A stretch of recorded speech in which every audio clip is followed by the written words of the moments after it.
Achyut Patwardhan, Minu Masani, etc. were the prominent leaders of socialist group within Congress. These leaders later established or formed a party that was Congress Socialist Party. This was a party within Congress.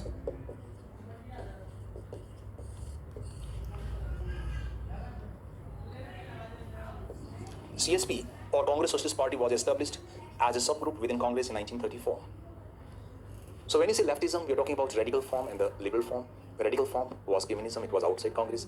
The liberal form was socialism, it was within Congress. So if I represent with the graph, if you take it as a Congress, CSP or socialists would be within Congress.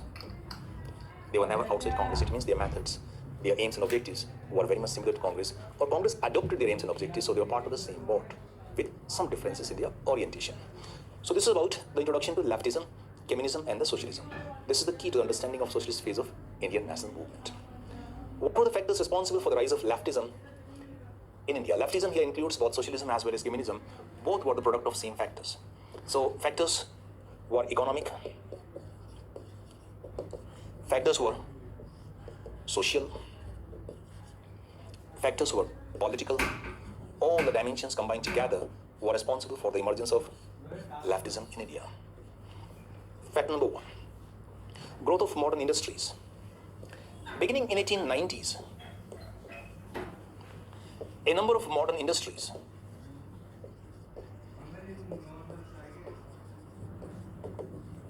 emerged in India. Just like their European counterparts, these industries were based on capitalist philosophy. So these industries were guided by capitalism. Capitalism means private ownership of resources. All the factories were privately owned by individuals or groups. Capitalism means profit motive. So try to get as much return as possible on your product. Capitalism means exploitation of working class. Since it was guided by profit motive, in these industries, exploitation of workers was a common phenomenon. The sufferings of these workers forced them to turn towards leftism. The way workers in Europe had turned towards left during 1820s, 30s, 40s, and thereafter. Leftism emerged in Europe during 1820s and 1830s. Similar was the scenario here. When industries were emerging in India, workers were suffering here also, the way they suffered in the early phase of industrialization in Europe. So leftism gained popularity in India also among the workers and their leaders. Fact number two, sufferings of peasants. The peasants were being exploited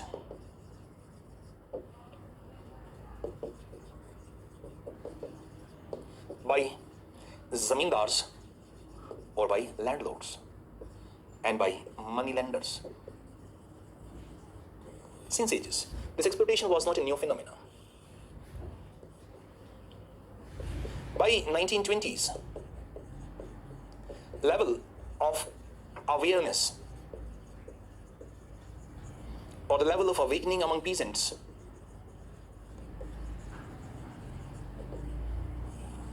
had increased significantly. During 1920s, a number of peasant organizations emerged. The UP Kisan Sabha was established in 1918. Awadh Kisan Sabha was established in 1920. Eka movement was started by Madari Pasi in 1921. Madan Mohan Malviya, Gauri Shankar Mishra, Indra Narayan Dwivedi, Baba Ramchandra, etc. were associated with these peasant organizations. These peasant organizations guided the peasants towards left over the period of time. Jawaharlal Nehru was also associated with these peasant movements in UP. All of these were in UP or North India. So the growth or increase in the level of awareness among peasants also contributed to the circumstances which resulted in emergence of left. Anybody who could understand the causes of exploitation is bound to oppose it. So these peasants became aware of the causes of the exploitation, and these peasants started demanding reforms.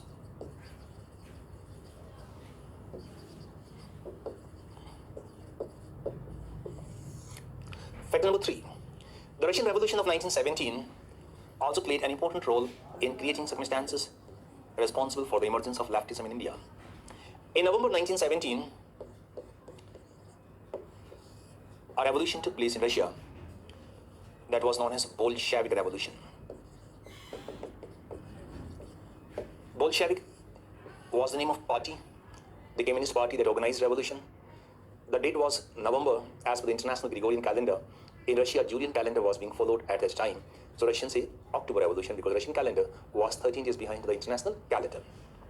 So in Russia, there was October. In international scenario, there was November, because 6-7 November would be equal to 24-25 October.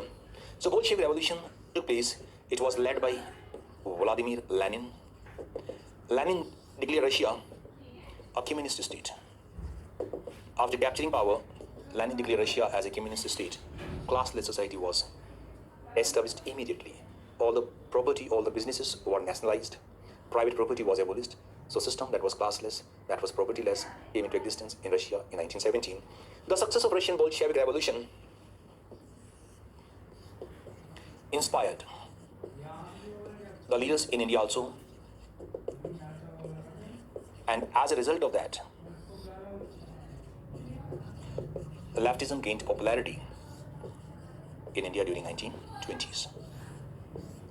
So, inspiration given by Russian Bolshevik Revolution also contributed to the emergence of left in India. Role of Great Depression. In October 1929, 29th October 1929, the world got pushed into Great Depression. Depression means sustained economic contraction or the negative economic growth continuously for quarters after quarters or for cycles after cycles. During this Great Depression that lasted for around 10 years, 1929 to 1939, capitalist world, entire capitalist world or the Western world was in deep economic crisis.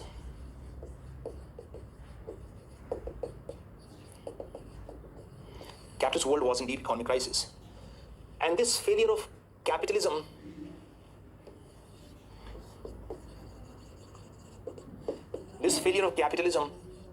pushed people away from it.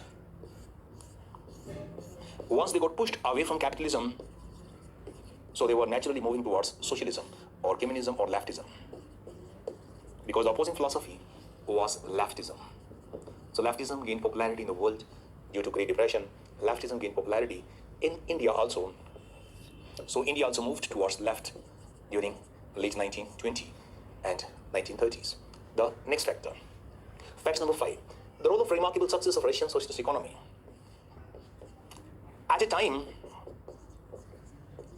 when capitalist world was reeling under depression,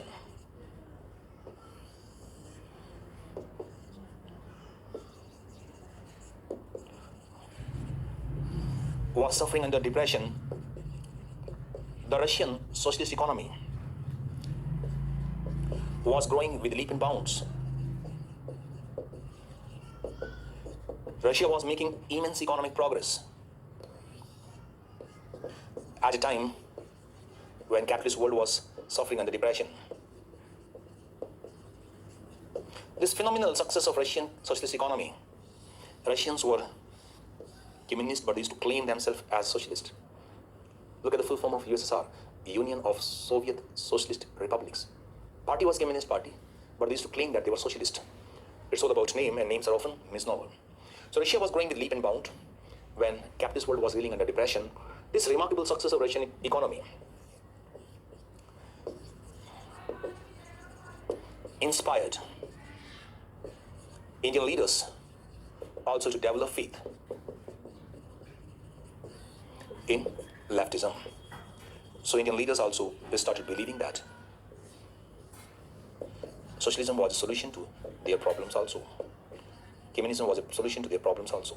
So leftism gained popularity in India during 1920s. At number 6, sudden withdrawal of Gandhian mass movements.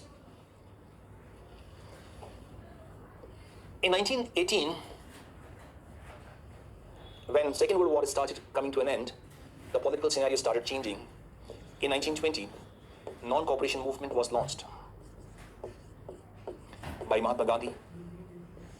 At the time of launching of NCM, non-cooperation movement, Gandhiji promised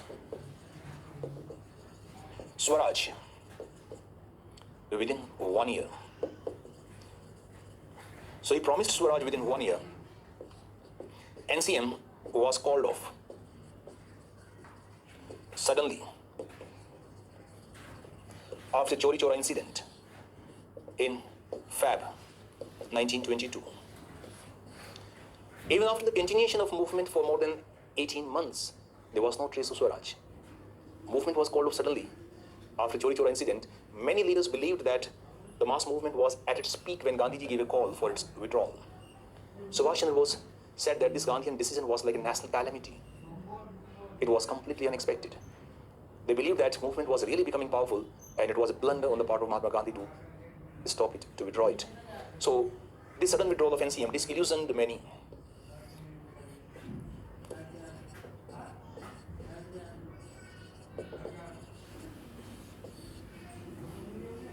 The sudden withdrawal of NCM disillusioned many leaders.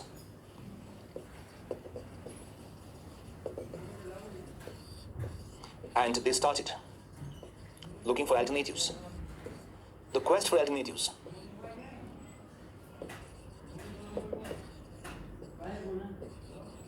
took them towards leftism.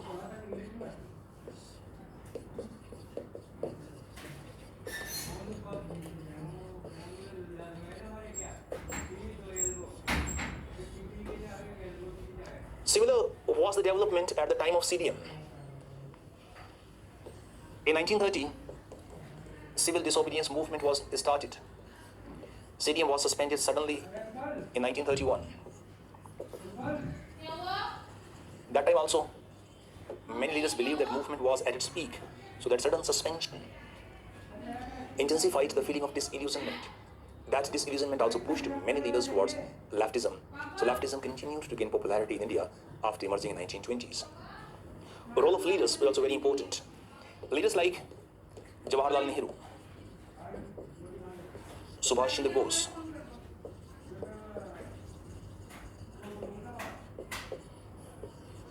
Acharya Narendra Dev, Jayaprakash Narayan,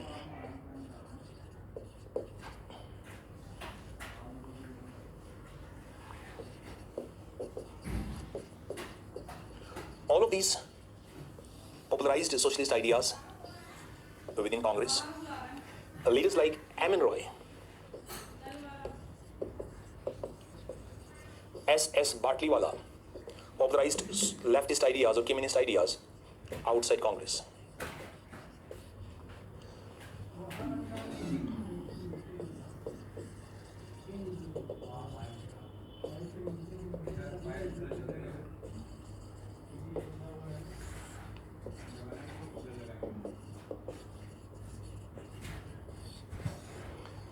In 1927, Jawaharlal Nehru visited Brussels, Belgium, to participate in the meeting of League Against Imperialism. So the name of organization was League Against Imperialism. In this conference,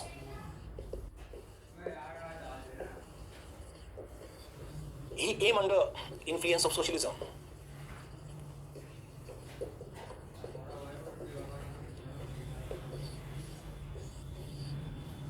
While coming back to India, Pandit Nehru visited Moscow and he saw the phenomenal success of Russian socialist economy with his own eyes.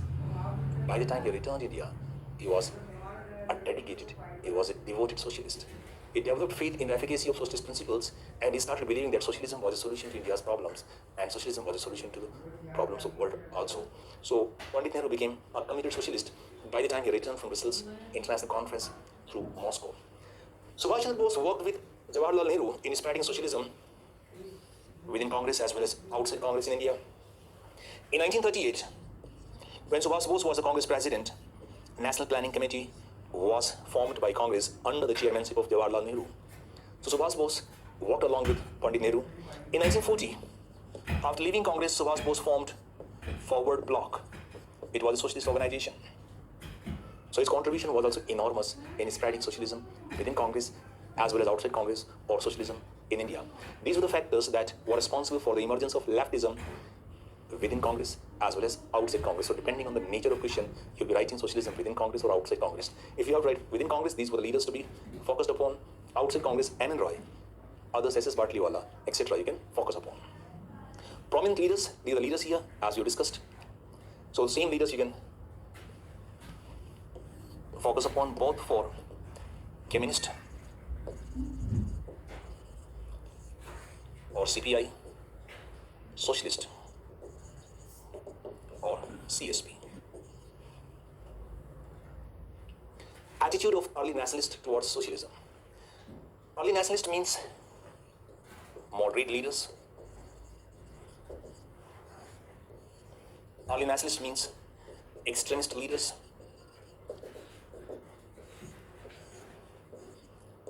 And Mahatma Gandhi.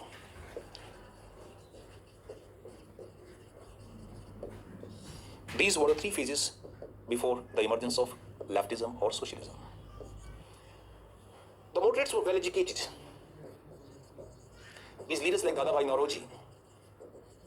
Dadabhai Nauroji shared library with Karl Marx in London.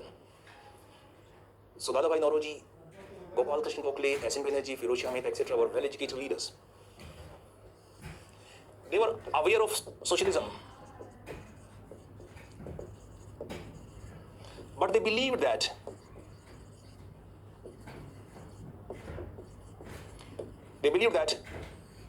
socialism was a radical philosophy. The socialist principles were too radical.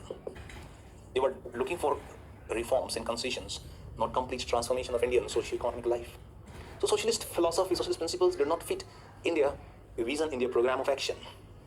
Extremists like Bal Pal Lal, Bal Gangadhar Tilak, Bipin Chandra Pal, Lala Lajpat Rai, Aurobindo Ghosh, etc. Extremists believed that attainment of Swaraj would eliminate the sufferings.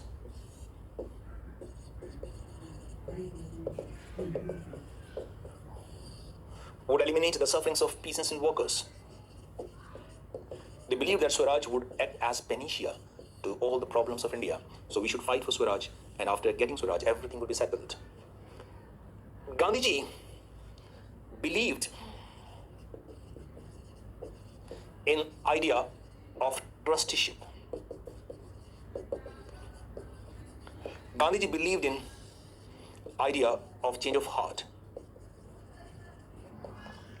Gandhiji believed that these exploitators will realize their mistake, and sooner or later they will stop exploiting the peasants and the workers. So change of heart will take place.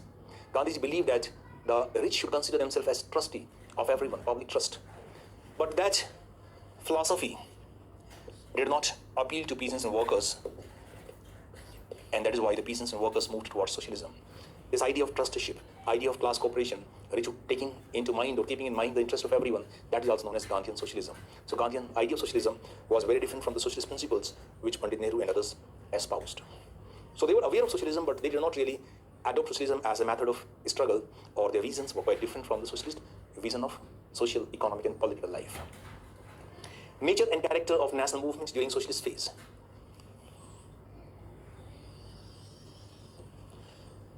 The socialist nationalism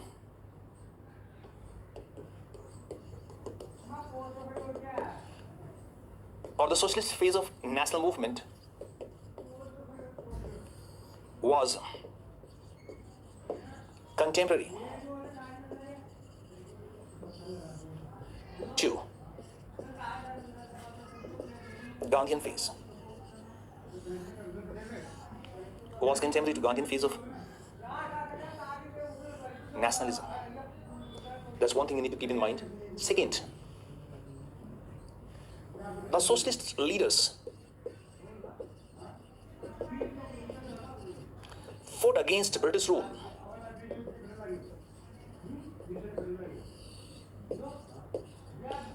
under Gandhian leadership.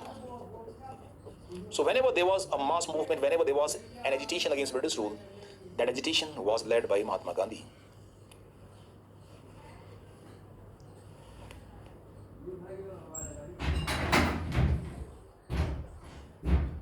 So these two dimensions you have to understand very carefully.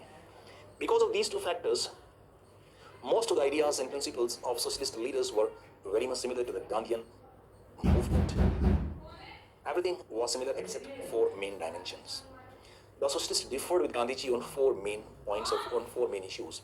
Otherwise, they were also democratic, they were also egalitarian, they were also non-violent, they were also mass movement, they were also multi-class, they were also following all Gandhian ideas and principles, SDS, PCP, everything was there. They differed with Gandhiji on four main issues. The issue number one was